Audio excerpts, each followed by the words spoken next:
minasuko, kag kita ang magatubo. Ikaw kag ako, isa sa Ginoo.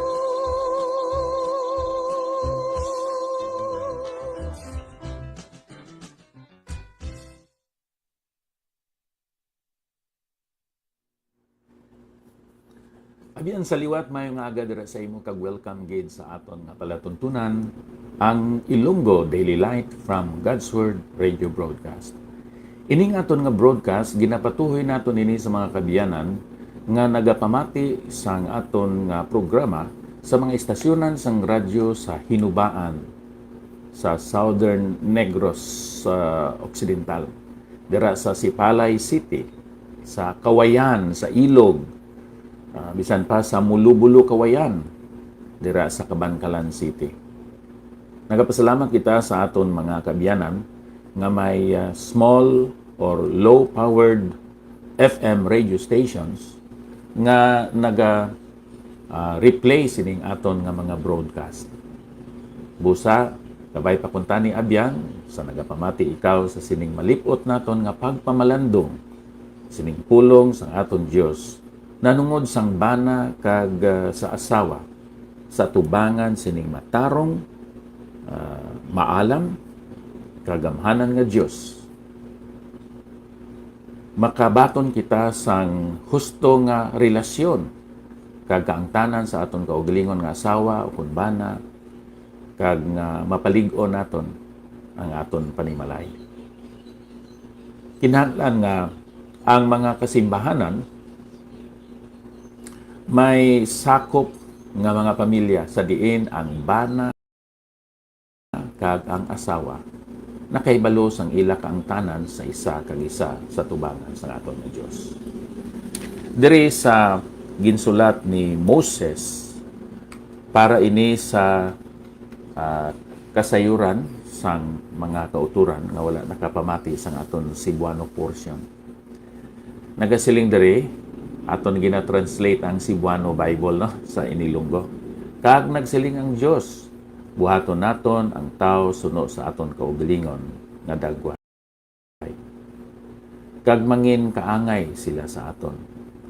Kag magadumala sila sa mga isda sa dagat, kag sa mga pispis sa kalangitan, kag sa mga kayupan sa bugos nga duta, kag sa tanan nga nagakamang sa ibabaw sang duta.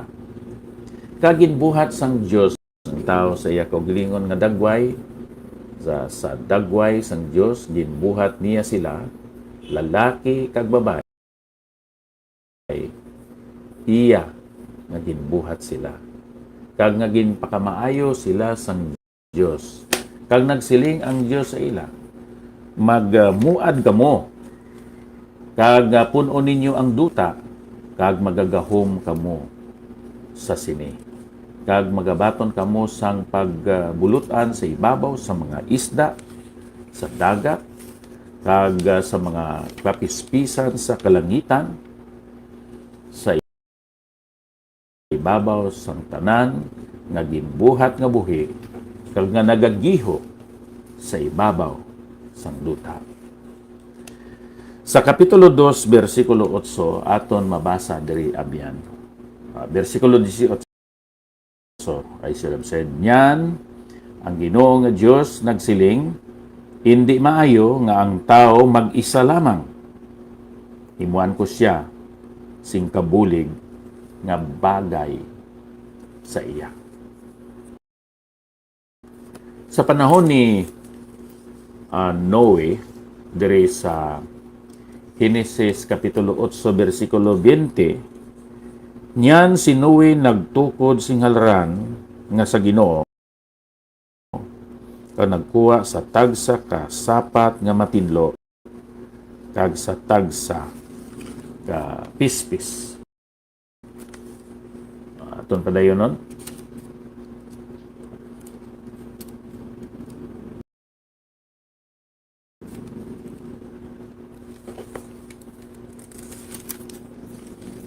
Okay, dang siling dito, pispis nga matinlo, kag nagdulot sing mga halad nga sinunog sa halaran. Dira lang kita anay kutob kabay ang Ginoo magapakamayo sa sini nga mga pulong nga aton ginbasa. Ini wala abyan ang panimalay, ilabi na gid ang Kristohanon nga panimalay. Hindi ini bunga sang paino-ino o kung hindi ini opinyon sang tao. Kulang ang ihibalo ni Adam. Bisan matuod nga siya maalam, siya man gani naghatag sang mga ngalan sa mga kapispisan, sa mga kayupan, kag sa mga sapat nga nagakamang. Maalam si Adam. Kag dito nakita niya nga wala siya sang kabulig. Ang word sa King James Version, help meet, isa ka persona nga magasugata sang iya nga ginakinahanglan. Ang Diyos mismo nagsiling, hindi maayo nga ang tao mag-isahanon. So, sa laktod nga istorya, tuga sang Diyos ang babae. Ginpatulog niya si Adam, kag ginkuha ang gusto, kag out of it, naghimo ang Diyos sang babae. Kag nga nakamata si Adam, kag ginkilala niya ang amo nga babae. Nga bahin man sang iya nga lawas. Aton makita abyan nga si Adam nag-recognize sa nga presensya kag sang abilidad sang iyang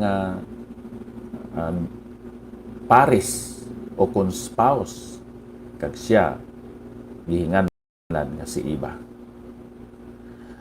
Tungod sinaabyan, may mga pamangkot para nga mapursu naton ining aton nga leksyon. Pamatiin ninyo ini kag ano ayhan ang inyo nga sabat. Sa tapos nga matun-an naton ining mga bersikulo sa sunod nga mga broadcast, mahangpan nimo kung magmasakit ang bata, kung sino ang magahukom nga dalon siya sa doktor. Sino ang may last say? Sino ang magapangulo sang family devotions ninyo? Kung sino ang magahukom kung ano ang buhaton sa mga bata sa sulod sang panimalay? Sinong nagadelegate, nagasugo? Kung may paryente nga mag-istar upod sa pamilya, sino ang magahukom nga batunon siya kag papuyon siya? Kay kung kaisa mo ini ang kabangdanan sang kaawayon, kasuayon sang kasamok dira sa pamilya, no? Ang paryente, ang in-laws, ugangan, ang bayaw o kon hinablos kag iban pa. Sino ang pangamuyo upod sa bata kung ini siya nagamasakit? Sino ang magahukom nanungod sa pagbakal sang mga dalagko kag mahal nga mga butang dira sa aton pamilya, sa atong balay?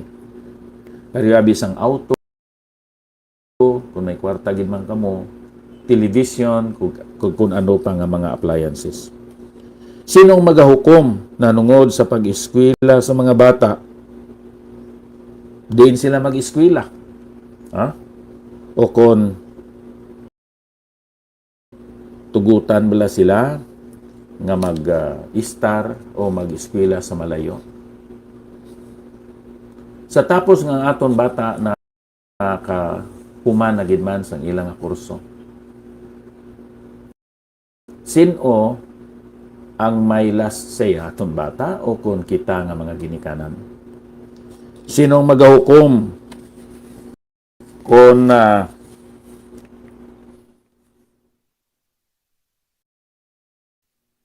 ang asawa bala magatrabaho sa abroad, mahimo siya nga OFW. Sino ang mahi-last say sina? Ang asawa nga mo mismo ang magatrabaho. Ang ining aton nga pagtuon abyan, makahatag ini sang order o kung kahusay sa ginatawag peace kung kalinong sa aton pamilya. Once mahangpa naton ang aton relasyon dira sa Dios kag aton relasyon kag katungdanan dira sa aton kaugalingon nga asawa o kon bana. Sa aton ginbasa nga mga bersikulo, pareho lang ang asawa kag ang bana sa ila relasyon dira sa tubangan sang Dios. Kung aton basahon ang Galacia 3:28, amo lang ni ang aton idugang nga bersikulo sa aton nga pagtuon karon.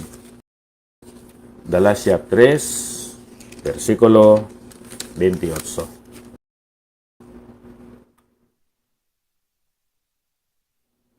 Nagasiling ang balahan kasulatan, walay Hudiyo o kon Griego, walay ulipon o kon hilway, walay lalaki o kon babae, kay kamutanan isa kay Kristo Jesus.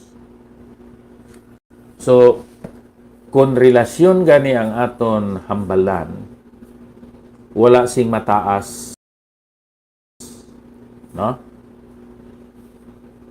Nga kangayabi sang lalaki kag inferior ang babae. Once we talk about relationship, we are equal before God. Hudiyo man ka o kon Griego. Helper ka man sa ilang panahon, ulipon o kon ikaw ang master o kon nagalon. Pareho lang kita tanan sa tubangan sa Ginoo. Naglain lang kung hambalan ang ginatuwag role, ang papel sa kabuhi o kung sa pamilya, sinang bana o kung sang asawa. Kita nga mga bana, amo ang ulo sang aton nga asawa. Kag kamo nga mga asawa, amo ang helpmeet, nagasugata, nagabulig sa inyo kaugalingon nga bana. Magsiling gani sugata kung ano ang wala sa bana, ang asawa amo magasugata, sina nga kinanglanon sang iya nga bana. Nakita sang Dios nga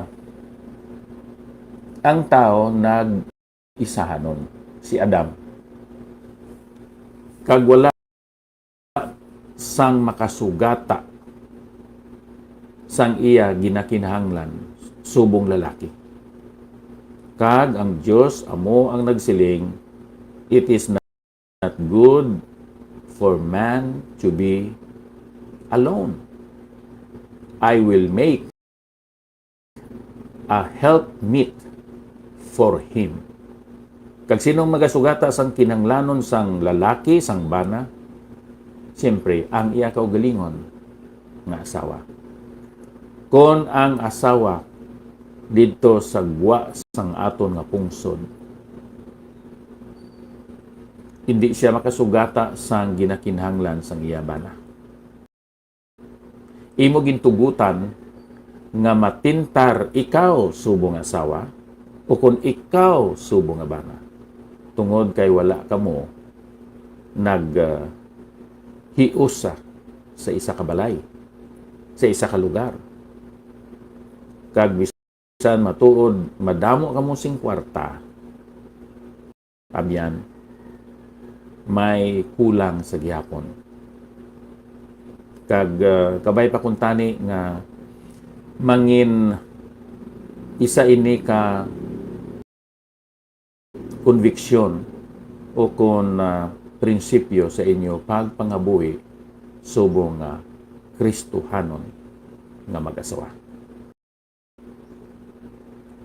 Ang aton nga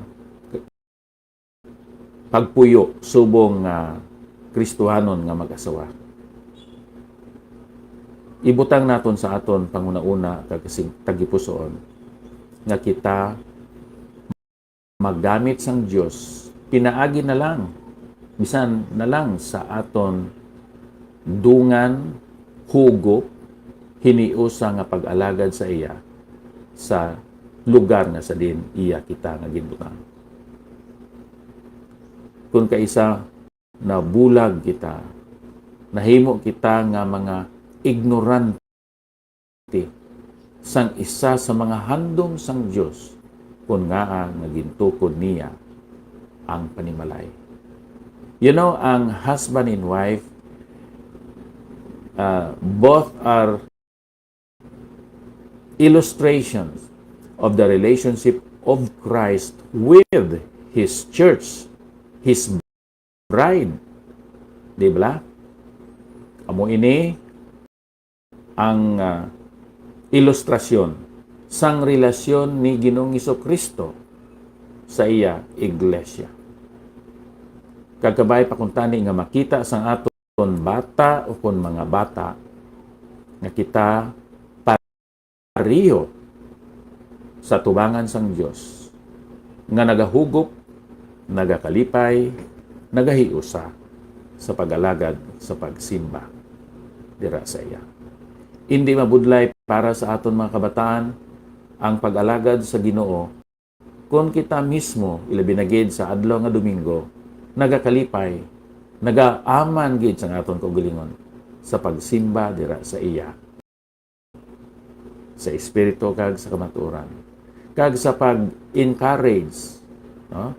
Sa pag-inspire o kung sa pagdasig sa aton mga utod sa panimalay sang Dios. Bisan pa ang aton nga presensya, ang aton mga pululungon naga-encourage tanan sa pag-alagad dira sa Dios. Magapangamuyo kita. Dios nga balaan, amay namon, salamat nga ginhatagan nimo kami sang kaugalingon nga panimalay. Kami nga mga married ones. Abay Ginoo nga mangin malipayon, matamis ang amon pagpangabuhi subong mag-asawa kag ang amon pag-alagad subong nagahugop, nagahiusa sa pag-alagad sa imo dira sa amon iglesia. Ilikaw kami sa pagkahulog sa pagpakasala. Tudloy kami nga mga bana sa pagigugma sa amon kaugalingon nga asawa kag ang mga asawa sa pagpasakop sa pagsunod kag sa pagsubay sang ila mga papel kagatungdanan sa ila nga kabuhi subong nga mga asawa. Pakamayuha kami sa amon nga mga relasyon man sa amon mga kabataan, kabay pakuntani nga makita nila ang amon gugma sa imo, amon kalipay sa pag-alagad man sa imo. Padulong na ini sa mga apo na sila man makasaksi kung paano kami nagakabuhi nga matutom kag nagatuman sa imo. Sa ngalan ni Ginoong Jesucristo. Amen. Abyan, madamo gid nga salamat sa inyo nga pagpamati pinagi sa sining Facebook kag pinagi sa sining istasyonan sang radyo. Diri sa Inubaan, diri sa Sipalay, sa Kawayan kag sa Kabangkalan.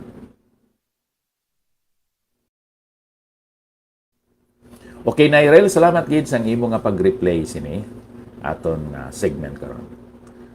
Diri kita anay sa pag-greet no sa aton mga kabyanan nga naga tan-aw karon. Akon nga pag timbaya sa kay Eliezer Dan Magahin Aka Kamusta, Serge? Alan Lumangyaw, Pedro Eladio Jr., Sharon Guerra, Elsie Bakang, Christian Pascual, Mapi Cordero, Milorina Sinoro, good morning, Iñaki, Anfoni Palumar, and then Not Mancrigo. Madamo gid nga salamat.